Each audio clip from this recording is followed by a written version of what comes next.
And now, I shall resurrect Slifer the Sky Dragon!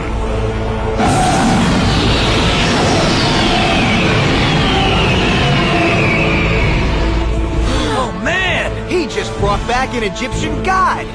Slifer's attack points are determined by the number of cards in my hand. And since I'm holding 4, he now has 4,000 points! Hey guys, this is Slifer Maniac. Guys, it is finally the time to release my character deck profile of Mako Tsunami. Mako Tsunami was one of my personal most favorite characters of all of the Battle City as well as Duel Monsters arc in general.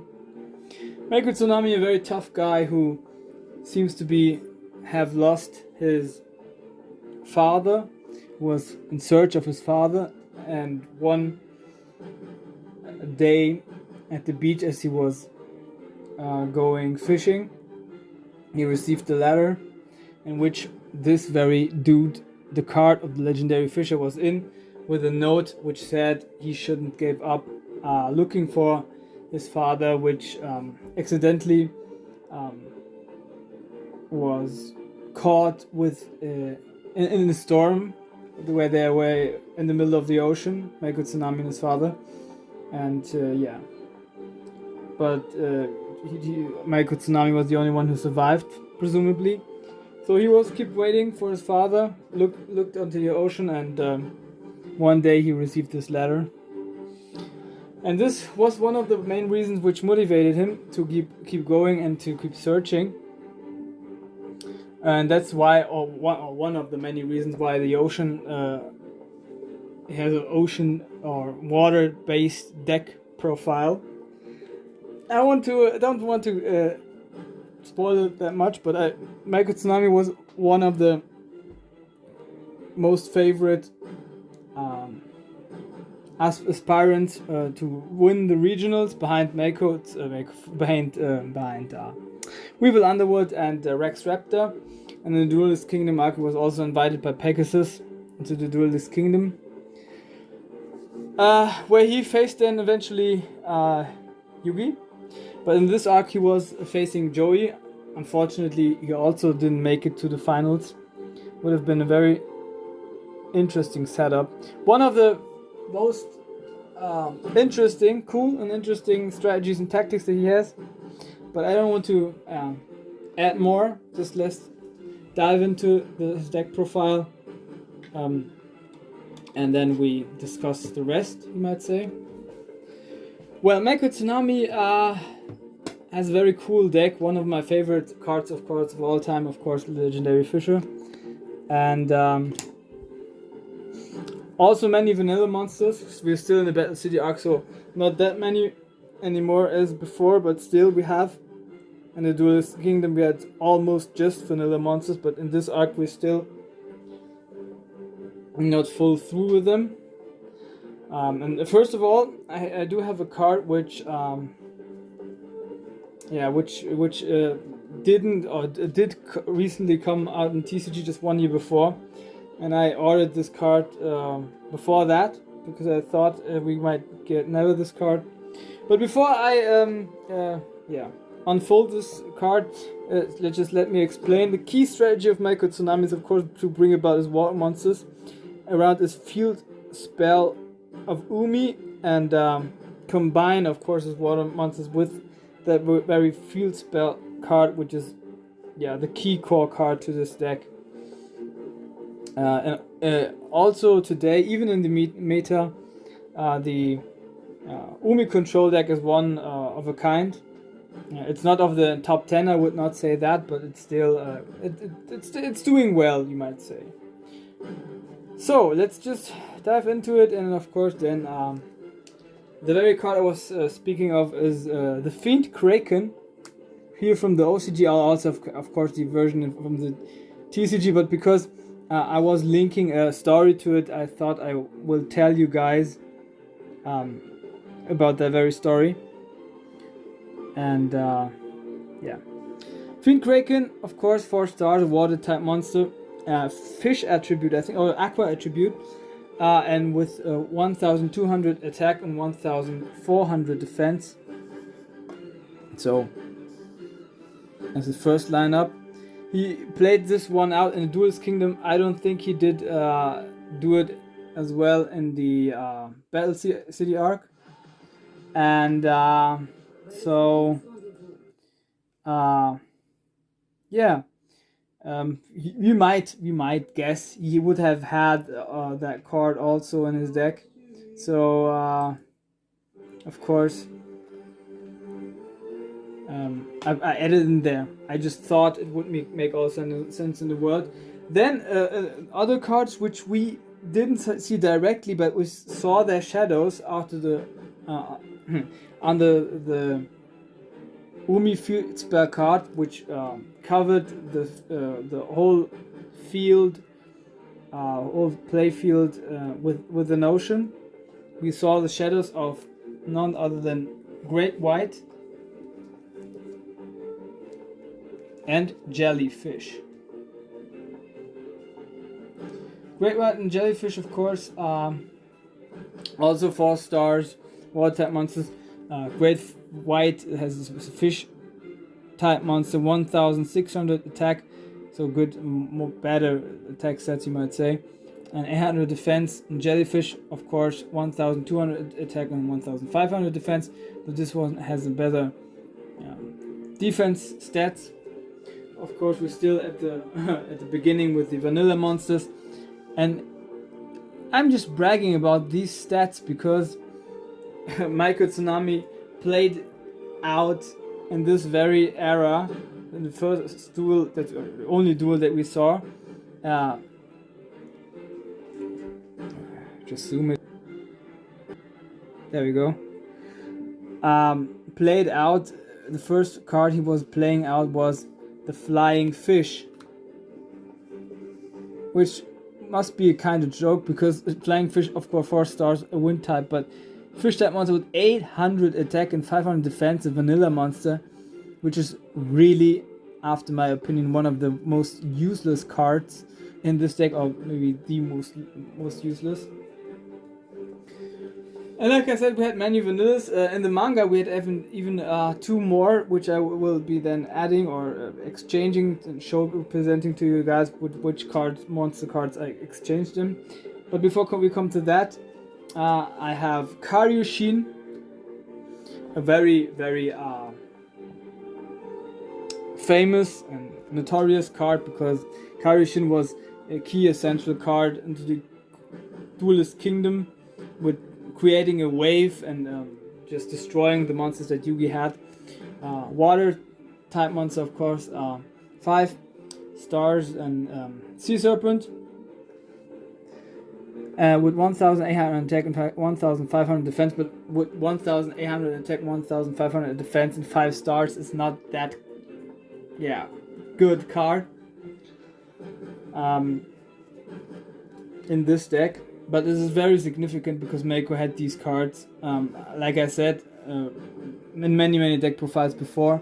We have to add the one or other card because you cannot make up a deck profile in good fashion with only cards from the Battle City era. And I don't do like always to make 3 offs of each.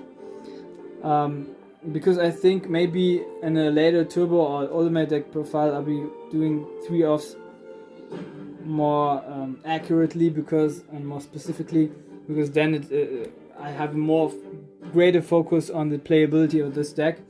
But the focus on these decks is either playability on one side, but also to make it more accurate after the anime. So I want to make a mix of both.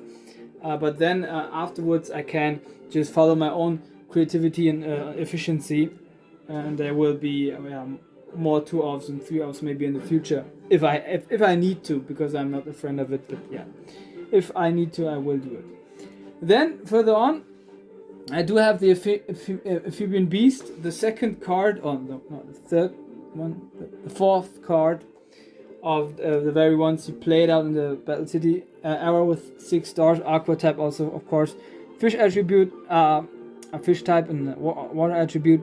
2,400 attack, 2,000 defense. One of his stronger monsters, maybe his strongest. I think from the attack stats, but I compare that if we are that far. But I think it's maybe like the second strongest, something like that. And we will see. Further on, I don't have I didn't add that much of vanillas, but like I said I also took into account the cards which were played out in the manga, because then you can add also a couple of cards in there to make an addition to the card places which were still left out, because we have to reach 40 cards at least. I will now come to that, because he had, I think in the manga he had like a sea snake like card, so I exchanged that because it doesn't exist in the TCG as well.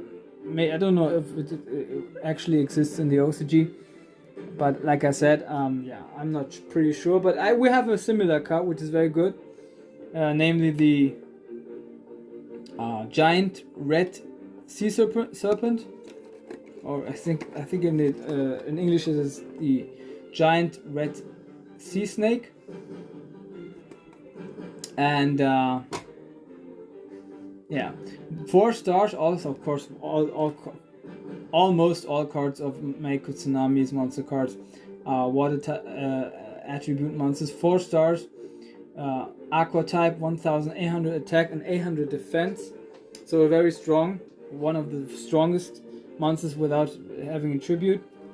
Further on, there was I think 2 others, and I then added also another one, so like 7 colored fish, also water attribute, 4 stars, and fish type, 1,800 attack, 800 defense, also the same stats. So we can boost a little bit this deck with this card. Then I have in there, I don't know how it's called in English because I've heard the German version, Crazy Crab or Crazy Hammer. I don't know if Hammer exists actually in English, but it's like Aqua type, Aqua attribute 3 stars, and Aqua water attribute 3 stars, and Aqua type with 1,700 attack and 1,000 defense. Yeah, I thought also it makes all the sense in the world to use a little bit of your creativity and imagination, and then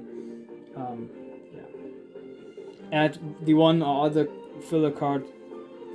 Then I have as last vanilla another water attribute 4 stars, Aqua type, 1,300 attack and 1,000 defense, the Keeper of the Ocean, a card which I have from the Champions pack.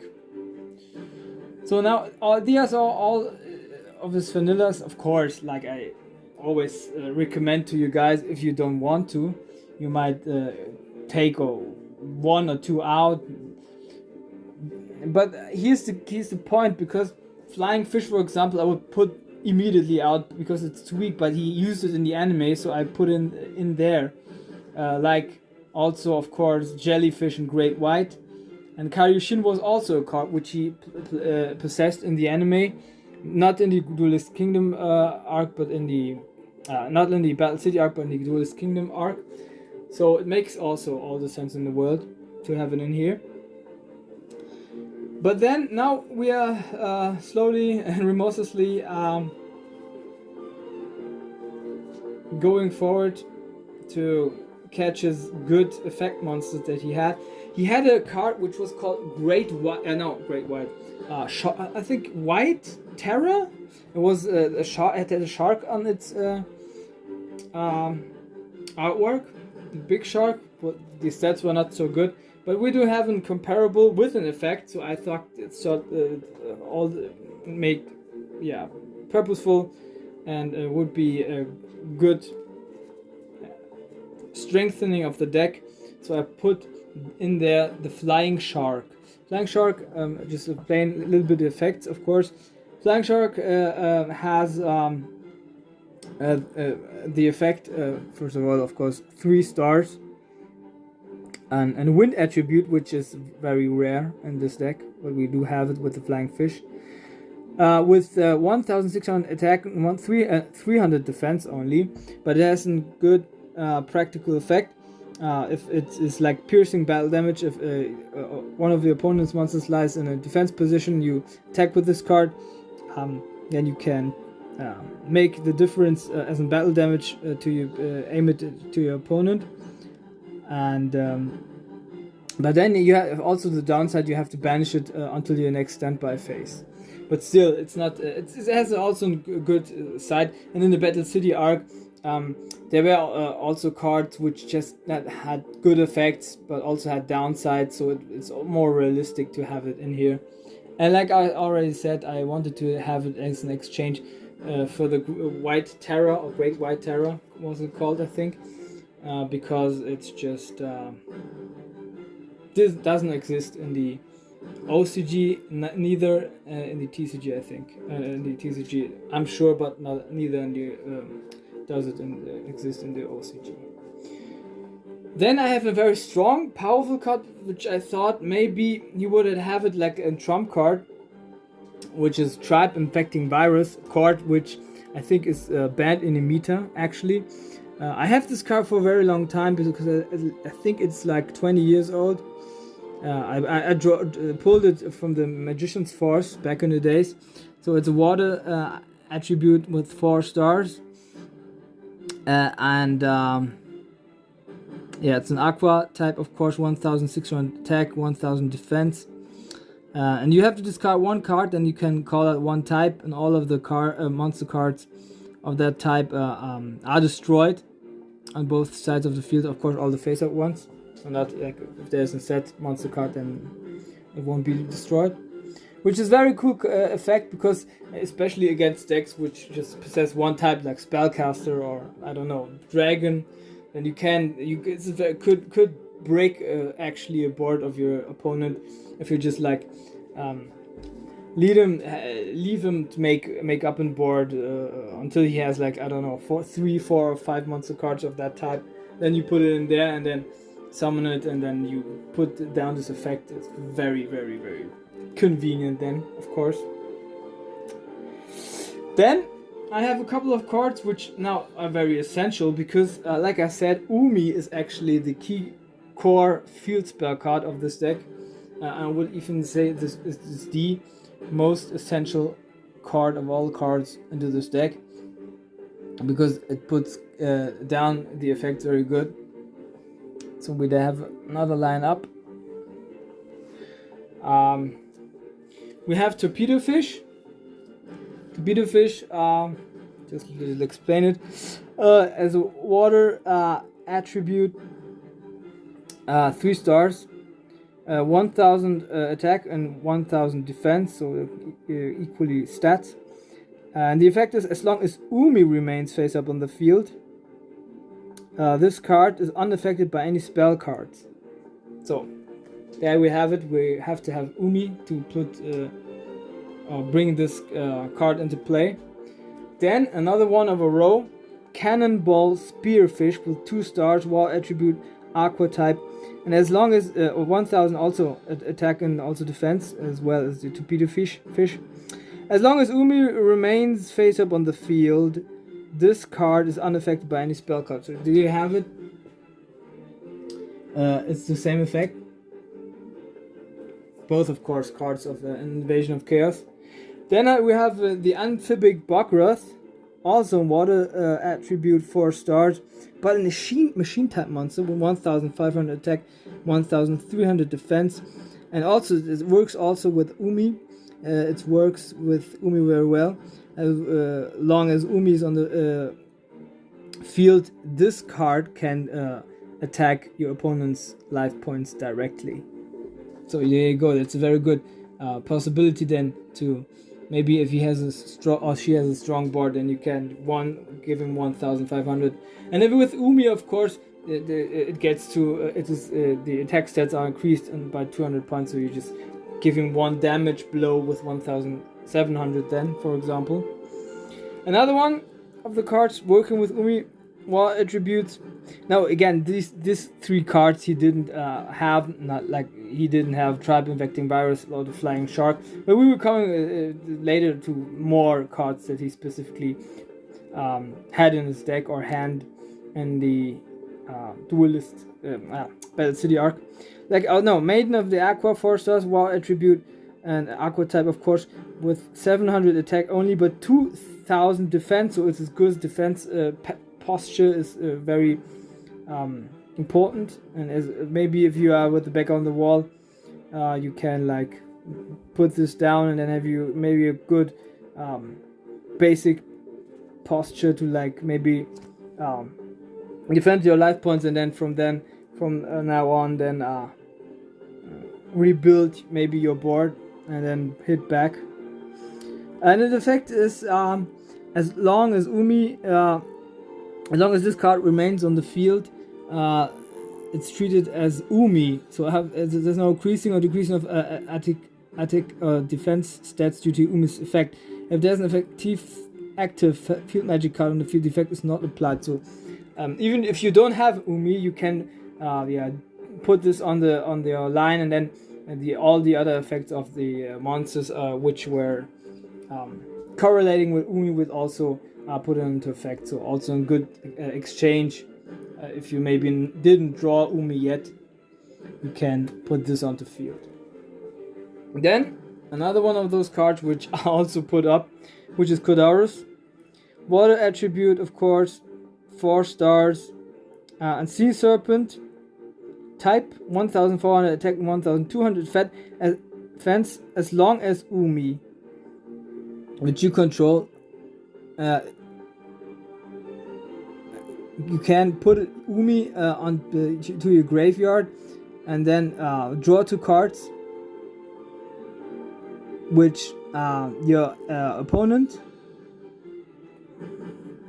No, with 2 cards which your opponent recently controls, to choose them and then to put them onto graveyard. So yeah, like you have, maybe he or she has a great board, or I don't know, maybe a continuous spell card which prohibits to make your plays or weakens you, maybe like a burn damage or something like that.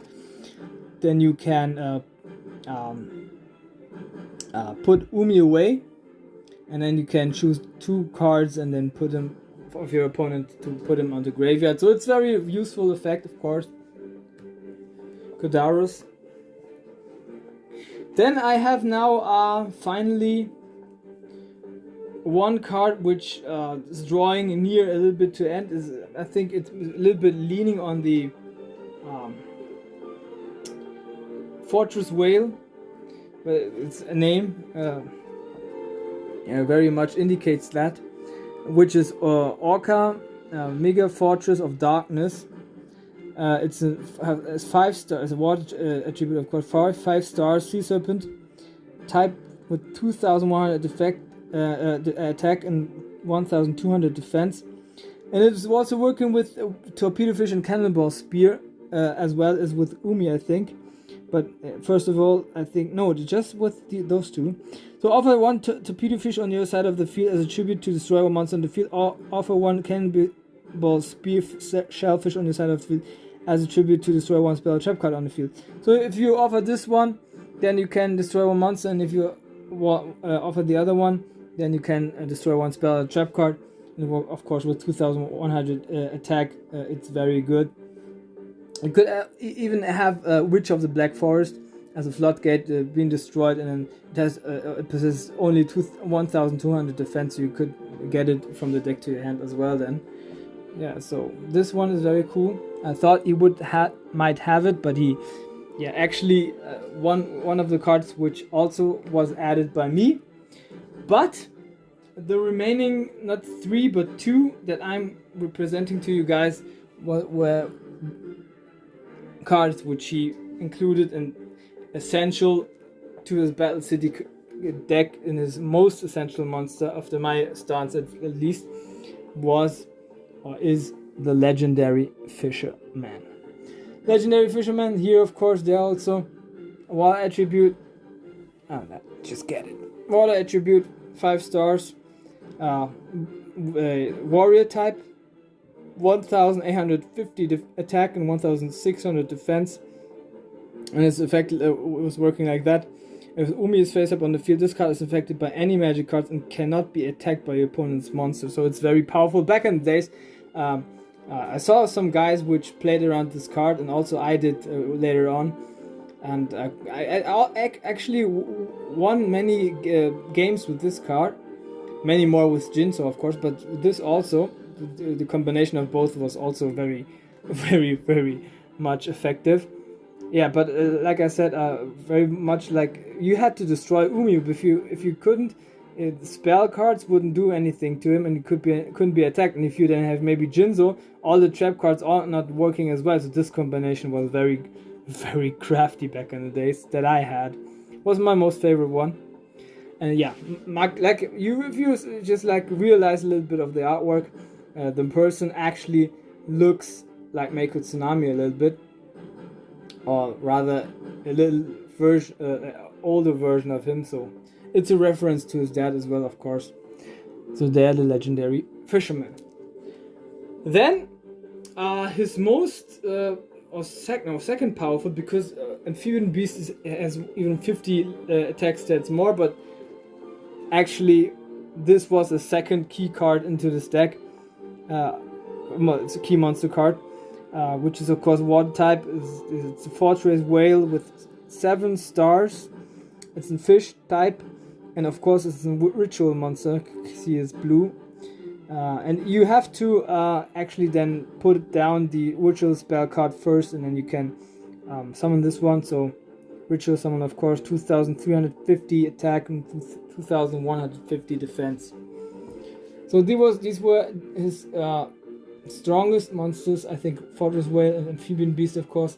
But I put also another ritual monster in there because I thought it would make all the sense to what maybe he had another one.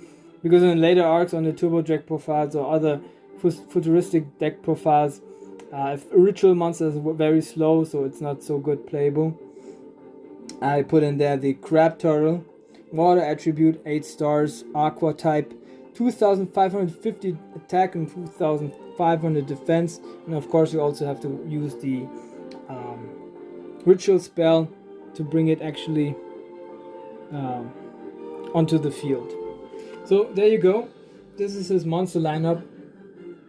I don't know if you can see it that well, but yeah, this is his monster lineup. I think this is more than enough to put good things into play, at least for the gold format.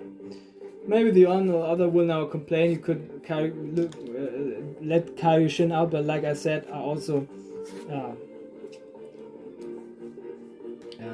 was considering the factor that he had these cards into the Duelist Kingdom arc, and yeah, we just added them, but you don't have to if you don't want to, because like I said, I want to make a good mixture out of the anime and cards, and also a card which also would at least be playable in the Go format.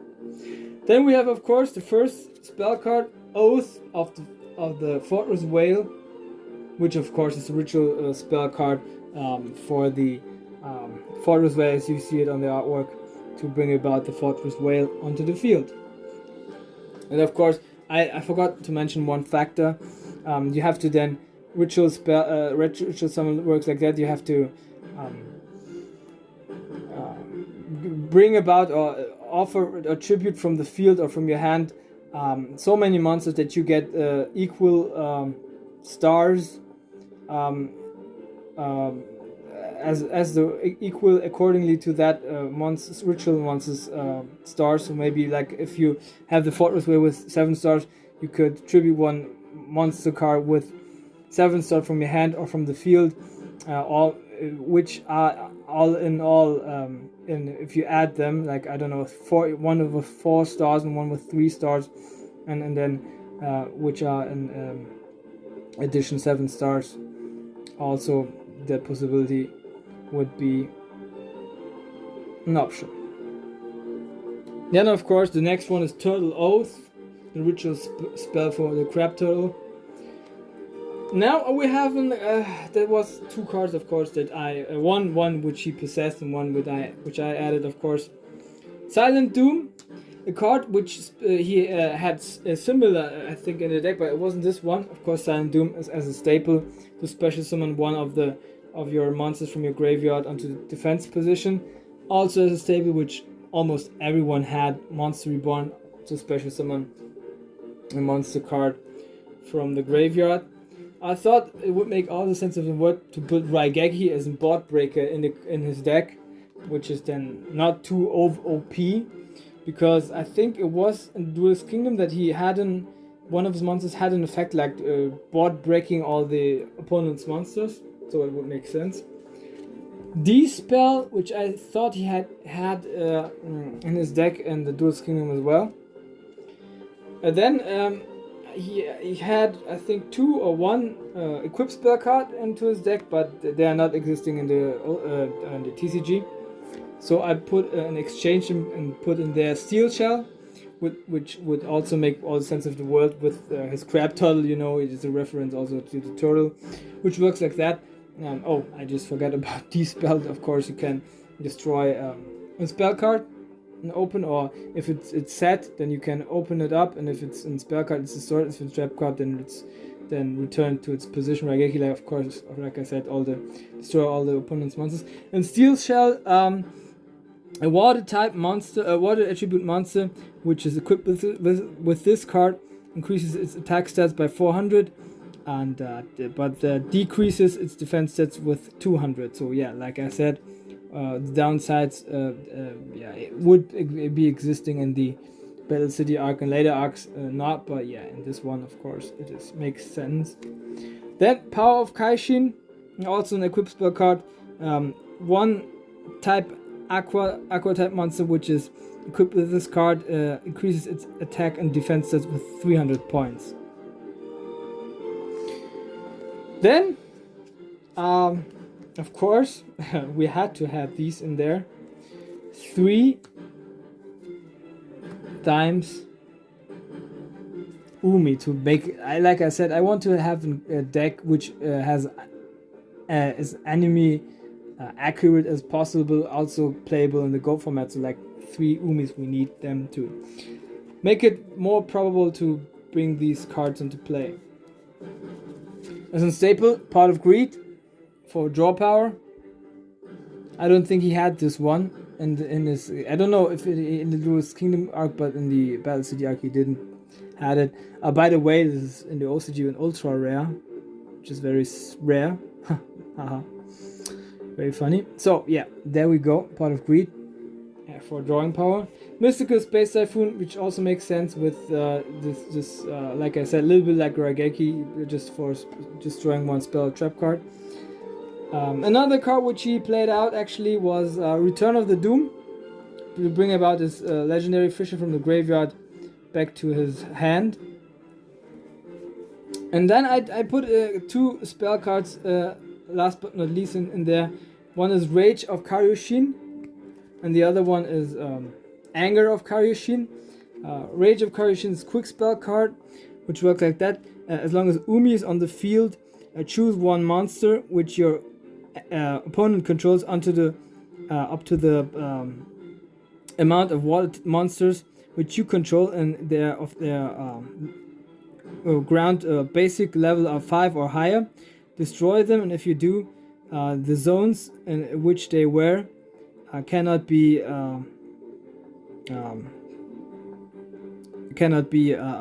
used to the next until the next phase, not to the next turn. And it's just a one, of course, in once per turn effect. I choose this one because in the Duelist Kingdom arc, his Karyushin worked like that with the wave and destroyed, I think, all the monsters. So it fits with that artwork, of course. And as I said, this was now Rage of Karyushin, and we also have, where is it there? Anger of Karyushin, which works like that. You can put one Torrential Tribute from your deck to your hand. If one water attribute monster that you control is destroyed due to a card effect, and then you can instead remove this card from the graveyard, and also once per turn effect. So it's of course a possibility to boost this deck a little bit up. So this was also my spell card lineup. I think it is enough to put it into play very good for the God format. A Part of Greed I thought makes sense. Graceful Charity, not that much, because Graceful Charity was a card which not many possessed in the Duelist Kingdom arc. Mostly it was like feminine or like women duelists. An exception is I think Seeker Rare Hunter. So now about the strap cards. Anger of Kaishin works of course very good with this card that I'm representing right now to you, which is none other than Torrential Tribute, a card which he played out as a Ball Breaker, and I put it there in this as a 3-off. Then last but not least, I have as a 3-off Tornado Wall, which also he played out into this arc and is a very